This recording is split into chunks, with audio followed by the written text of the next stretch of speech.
Are you looking for a new state in 2023? If you are, you're not alone.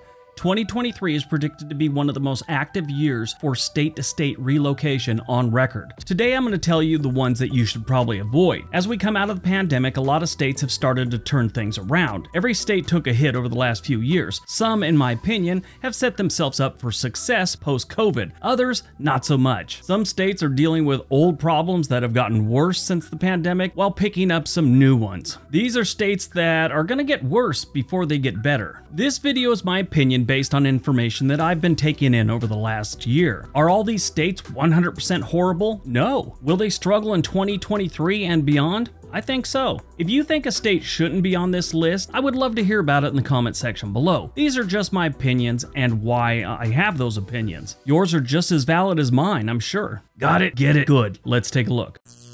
Number 10, Kentucky. Kentucky has some issues. The first one is lack of confidence in their elected officials. There have been a few voter surveys in recent years that signal that the residents are about done with everyone from the governor to the senators to the congressmen, mayors, and all the way down to the dog catcher. Kentucky is always in the top 10 when it comes to highest poverty rate. In 2021, they were ranked the 4th poorest state behind 3 other states that are on this list. Compared to most other states, they have more than their fair share of minimum wage jobs, and that helps boost their poverty rate. They use the federal minimum wage of $7.25 an hour. On top of all that good news, the bluegrass state is also one of the worst when it comes to the opioid crisis. Now, all throughout the country, it's gotten better since, I'd say, 5 or 6 years ago, but their progress on that one is a little behind some of the other states that were hardest hit. The things I just listed and a bunch of other reasons are why I think things will get worse before they get better in Kentucky. I will say, the people are great, and it's a beautiful state when it comes to natural beauty.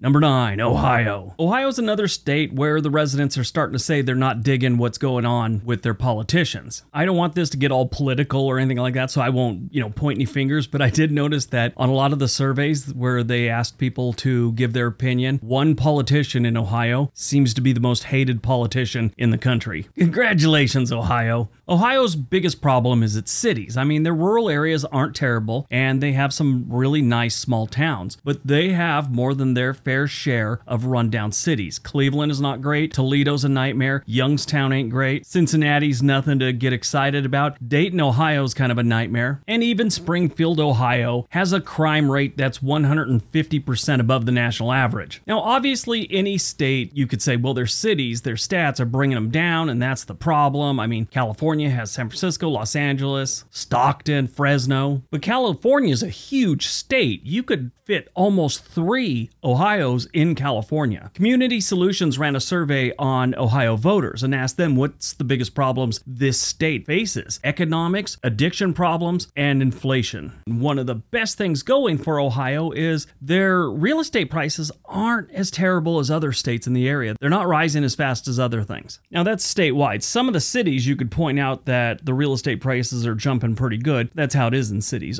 Overall, the state is doing pretty good when it comes to real estate prices.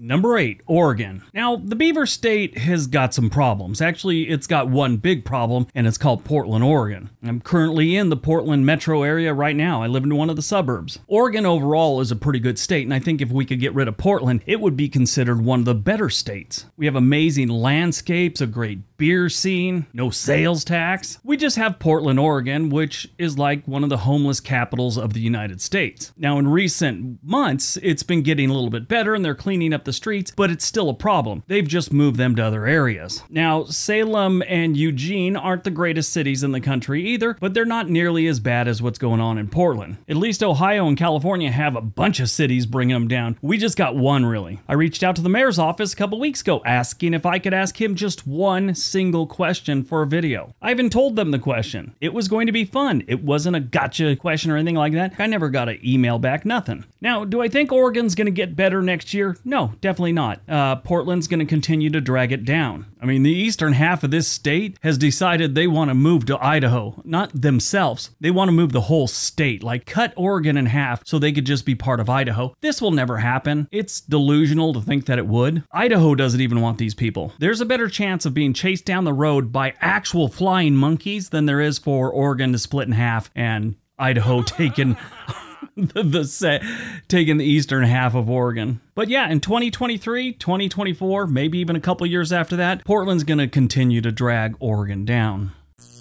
Number 7, California. Now, most of you are probably wondering why California is not further down on the list. I mean, their cost of living is outrageous. Home prices are ridiculous. The homeless situation is completely out of control. Companies are leaving, and for the first time in like the state's history, recorded history, I should say, they're actually losing a little bit of population in the last 2 years. We just talked about this on another video. Now, the only reason they're not further down the line, they still have a great economy, incredible weather, beautiful state. U.S. News has them ranked 5th in the country for healthcare, and I will tell you, they do have some incredible hospitals. Not just 1 or 2, I mean, throughout the state. And they're always in the top 10 when it comes to their economy. I just mentioned this to someone the other day on a comment that California's economy, if you take Texas out of the equation, it would take about 4 or 5 states combined to equal California's economy. Now, here's the thing. They're not going to get better anytime soon. 2023, 24, 25, and I think even further out, California is going to continue to travel down a road nobody wants to be on. Their population will dwindle, their drought will continue, and there might be another Kardashian spinoff, you know, basically 3 signs of the apocalypse.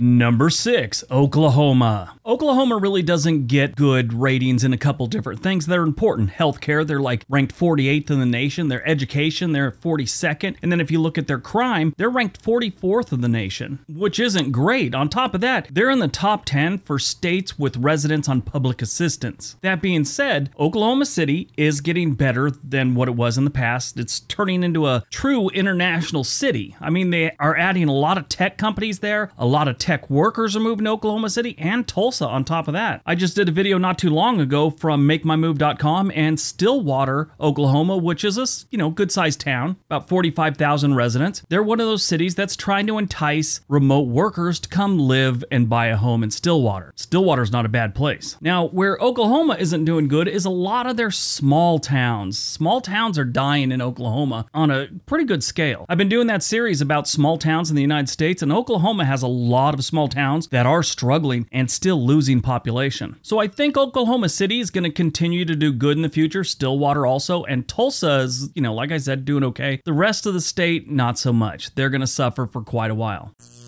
Number 5, Arkansas. If you watch this channel long enough, I've said over and over that the northwest corner of Arkansas is not like the rest of the state. They have good jobs, they don't have crazy bad crime, their education's okay. When they see a relative on Tinder, they swipe left. The rest of the state, not so much. They got crazy crime in places like Little Rock and Pine Bluff. Pine Bluff is one of the worst cities in the country. It has been for a few years. Now the question is, will Arkansas improve? They really haven't in the last 25 years, so I'm not sure why they'd start now. They always seem to be a few steps behind whatever progress other states are making.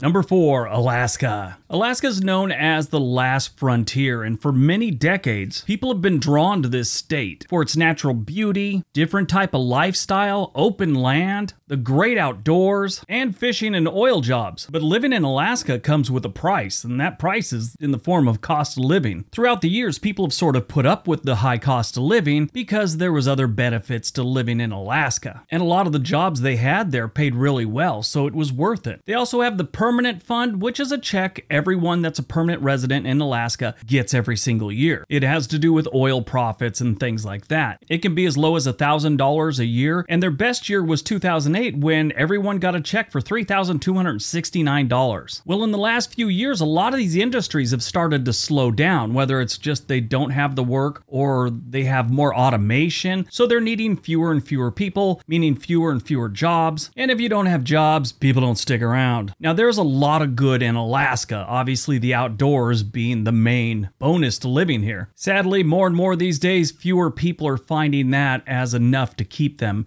in the state of Alaska. Alaska has gained double digits in their population every single census since the 1930 census. In 2020, they only gained 3%, and it's estimated by the 2030 census, they will have lost up to 13% of their population.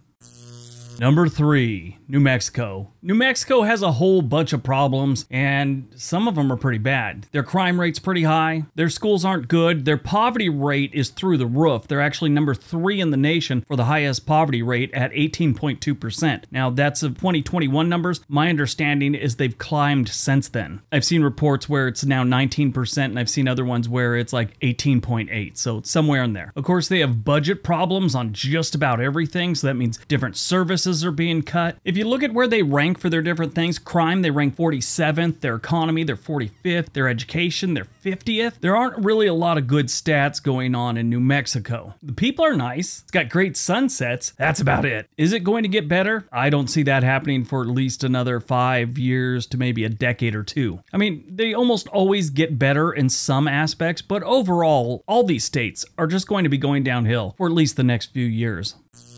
Number 2, Mississippi. Yes, our old favorite Mississippi is towards the bottom of the barrel again. They did have severe flooding in their capital city of Jackson, like last week and the week before. I think they're still trying to recover from that. Mississippi leads the country in poverty. The 2021 numbers were 19.6% of their population living below the poverty line. Again, my understanding is it's gone up a little bit, maybe 0.5%. Other than some really decent people, I would love to hear in the comment section what is good about Mississippi. Well, I should walk that back a little bit. To be honest, they do have some really good universities. They're ranked 50 in the nation in healthcare. Their economy is 49th. Infrastructure, they're number 48th in the nation. Out of the 12 different categories that they normally rank a state by, 8 of those categories are in the 40s, meaning top 10 worst. And then 2 of them are in the 30s. Natural environment is ranked 22, and that's the best thing that state's got going for it.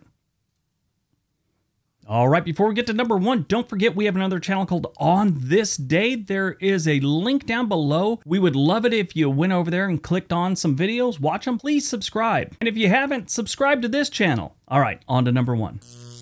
And number 1, Louisiana. Louisiana has been backwards in a lot of different ways for a lot of years. Most of their problems can be traced back to their politicians. Louisiana is often considered one of the most corrupt political states we have, and this goes back decades to, I'm talking before Prohibition type stuff. It's always Louisiana and Illinois, which one had the most politicians go to jail. In the history of the United States, 12 governors have gone to jail. There's 2 states on that list where it's happened more than once. That's Illinois with 3 and Louisiana with 2. If you look down at like the state senators and things like that and state representatives, Illinois and Louisiana show up quite often there too. So when you get bad politicians, they make bad decisions. They're not making decisions for the people. They're usually making decisions to line their own pockets. And this usually means a state gets kind of run down a little bit. When it's gone on for decades and decades, you end up with a very historic and beautiful state like Louisiana that kind of sucks. Will Louisiana pull out of this tailspin? No time soon. It'll continue to get bad. They have crime and poverty issues that will take a generation to fix. And if they keep having politicians that go to jail, it's gonna take longer than that. All right, everyone, that's today's video. Hope you guys enjoyed it. Hope you got some information out of it. Now go out, have a great day, be nice to each other.